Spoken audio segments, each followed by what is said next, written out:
A comenzar esta emisión meridiana. Bien, en este momento y como ustedes ya lo saben, este miércoles 7 de mayo año 2025 quedará para la historia.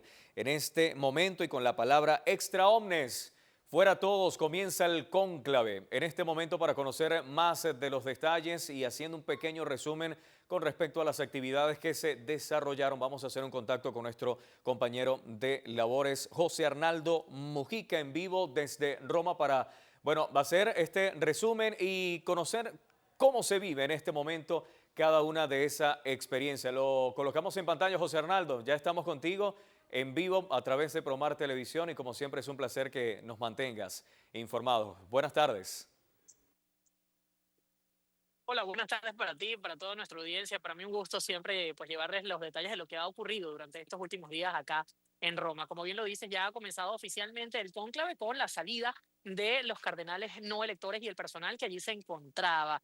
Esto es una pues tradición que además se lleva muchísimos años y tiene la intención realmente de separar lo que tiene que ver las personas que tienen la responsabilidad de elegir al sucesor de Pedro y, por supuesto, a las demás de las demás personas que trabajan. Quien cerró la puerta fue el cardenal Diego Rebelli, quien es el maestro de ceremonias litúrgicas. Se puede entender que es específicamente como un sacristán.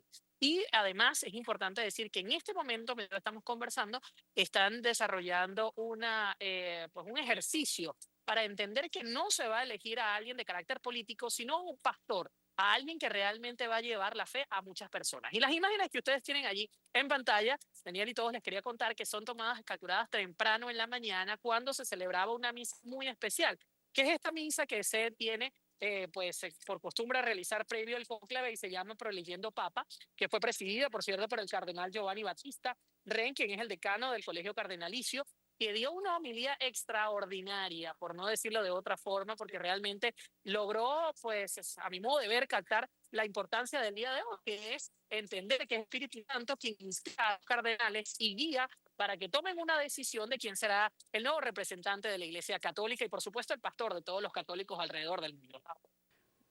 Bueno, José Arnaldo, también teniendo en cuenta de esta homilía del Papa o del Cardenal Giovanni Battista, sabes que sus palabras fueron importantísimas porque tenemos las dos vértices que ya lo hemos comentado en cada vez que hacemos este contacto contigo y creo que, no sé si te parece, sus palabras también iban en esa dirección, hablando del perfil que debe tener el Papa y esto puede tener cierta importancia para la elección de los demás cardenales, ¿cierto? Sí, sin duda alguna. De hecho, en una de las palabras que dijo que me llamó mucho a mí la atención, hizo referencia, durante un siglo no hemos tenido equivocaciones en cuanto a la selección del representante, del Papa. Y esto haciendo referencia a que antiguamente, pues cierto, hay registros de actividades que se desarrollan y se caracterizan o se evaluarían en este momento en forma negativa. Pero él dijo 100 años evidentemente de la Iglesia Católica es mucho tiempo y hizo referencia de eso, que tienen esperanza y la fe, por supuesto, de que va a seguir así esta línea de representantes de la Iglesia Católica.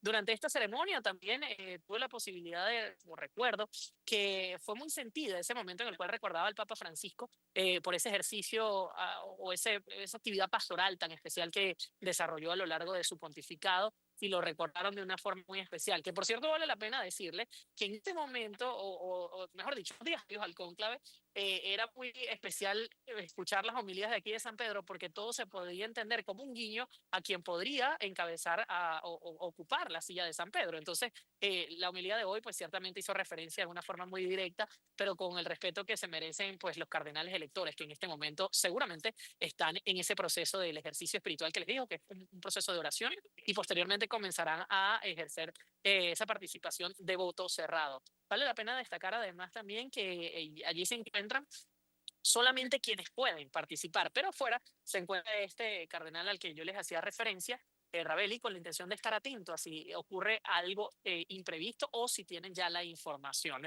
de quién es el sucesor de Pedro o si al contrario no hay todo el consenso. Bueno, teniendo en cuenta cada una de estas actividades y este resumen que hacemos para las personas que nos siguen en este momento a través de Promar Televisión, José Arnaldo, entiendo que luego de la homilía también hay un momento de oración de cada uno de los cardenales, se realiza esa procesión como tú lo estabas comentando, pero esto se dirige hasta una capilla, ¿correcto? Sí, a lo que te hace referencia, ellos salen específicamente de la Capilla Paulina, atraviesan uno de los corredores por donde se acostumbraba a recibir a los reyes en algún momento, a los reyes católicos, por supuesto, y llegan a la Capilla Sixtina. Esto fue un recorrido muy especial porque lo hicieron entonando ese himno al Espíritu Santo y además también rezaron las letanías de todos los santos. Este momento pues lo pudimos observar y además también les cuento que aquí en la Plaza de San Pedro, a través del circuito cerrado de la sala de prensa, pues colocaron esas imágenes y muchos nos emocionamos. Yo creo que la mayoría, católicos o no, de los que nos encontramos acá, por el hecho de que ciertamente es un proceso muy riguroso, con muchísimos años de tradición y que guarda un misterio considerable, sin duda alguna. Entonces, fue un momento muy especial cuando hicieron esa procesión, encabezada, por supuesto, por Pietro Parolini, quien es el que lleva las riendas un poco, por decirlo de alguna forma, de este cónclave por ser y por ocupar este puesto dentro del Colegio Cardenalicio. Y además también luego de eso vimos el ingreso ya a la Capilla Sixtina. Algunos pudimos observar también que ya están, por supuesto, ya están instaladas las dos fumatas o las dos estufas para la fumata. Y estas dos estufas responden a una que es de carácter electrónico para que el humo sea mucho más intenso y podamos ver el color realmente, y otra que es donde se incineran las boletas. Esto se usa así desde el año 2013 cuando se instaló pues esta segunda fumata, estufa, pero la más antigua es de 1939 para ese cónclave.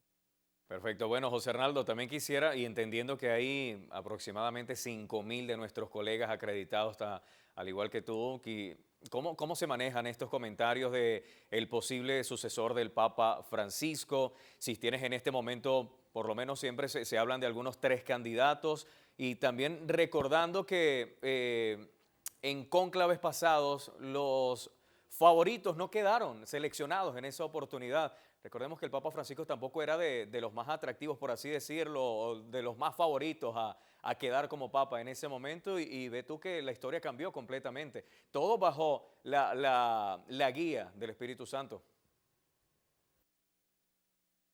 Aquí se dice esto: entran como papas y posiblemente salen como cardenales. Esto responde a que no necesariamente los que más se oyen en los medios de comunicación o los que más tienen atención de las feligresías son los que llegan a la silla de San Pedro. En este sentido, te digo que todos estamos muy a la expectativa. Ciertamente hay algunos nombres que se han venido manejando, pero todos con muchísimo respeto. Además que yo debo comparar esto guardando la distancia porque no es un proceso político, pero es como esa veda de los cardenales de no decir información, como cuando también hay procesos electorales que sí de carácter político, no como este, que hay como una especie de respeto por ese momento en el cual los cardenales dicen, oye, no podemos hablar, y lo dejamos a un lado. Por lo que respecta a los medios de comunicación, todos tenemos expectativas, hay hasta quinielas que ya hemos hecho entre los colegas para saber no solamente el nombre del cardenal que va a ser nombrado papa, sino además también la fecha, porque eso también es una gran pregunta.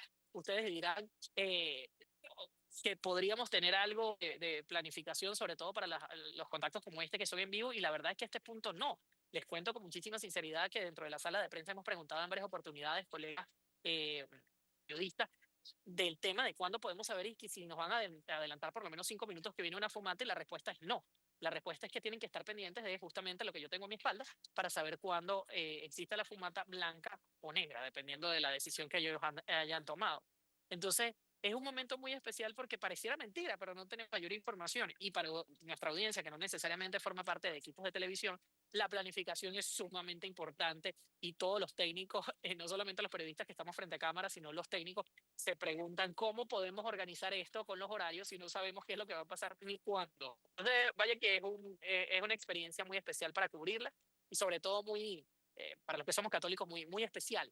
Y es un momento propicio, además también, ya no solamente hablando de quienes trabajamos en prensa, sino además quienes profesamos la fe. Es un momento de oración, es un momento para identificarnos con cada uno de los 133 cardenales, para que tomen una decisión pues lo más apegada y lo más beneficiosa para la Iglesia Católica. Porque ciertamente entran los cardenales, pero todos estamos involucrados en esto. Todos los católicos, realmente, y por todos los que no profesan esta fe, porque ciertamente en los últimos años el Papa se ha convertido en una referencia de unión. Y en el caso del Papa Francisco, el más reciente, pues un referente claro de que se pueden resolver conflictos a través de su intercesión también. Claro, José Arnaldo, y puedo reforzar que estábamos observando cómo algunos colegas trataban de abordar a algunos cardenales, y lo que respondían era: oren por nosotros. De ahí, bueno, podemos notar un poco cómo nosotros estamos involucrados en este proceso. José Arnaldo, también hay digámoslo así, datos curiosos que se van presentando. Entiendo que la residencia Santa Marta tiene la capacidad de albergar 120 cardenales, pero son 133 los que en este momento están en el cónclave. ¿Dónde estuvieron residenciados los otros 13 cardenales? ¿Tienes alguna información con respecto a esto?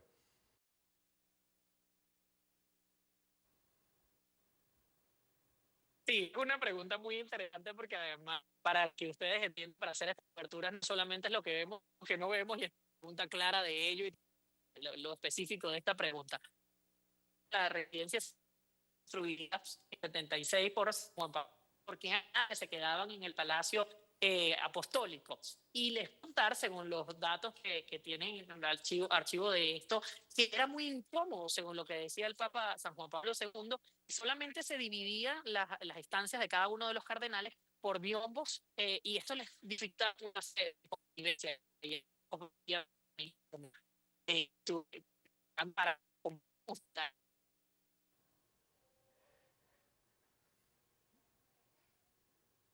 Bien, amigos, mientras recuperamos la señal con José Arnaldo, ustedes entenderán que en este momento se está desarrollando una de las reuniones privadas más importantes del planeta. El tema de la seguridad en el Vaticano ha sido también increíble. Nosotros